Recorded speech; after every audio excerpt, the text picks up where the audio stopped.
Jedna z najdôležitejších kontrol vôbec, ktorú vykonávame pred spustením diagnostického vyšetrenia programom COMDI, je testovanie tzv. Priechodnosti flashových aplikácií. Aby ste sa vyhli prípadným problémom, technické oddelenie COMDI pre vás pripravilo asi 2-minútový cvičný test, ktorý overí, či je počítačová učebňa vhodná na diagnostikovanie v programe COMDI.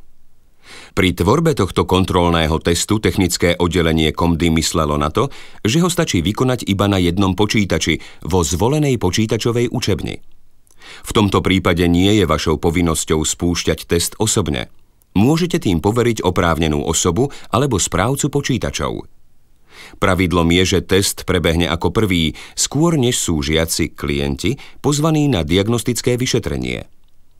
Je to nesmierne dôležité.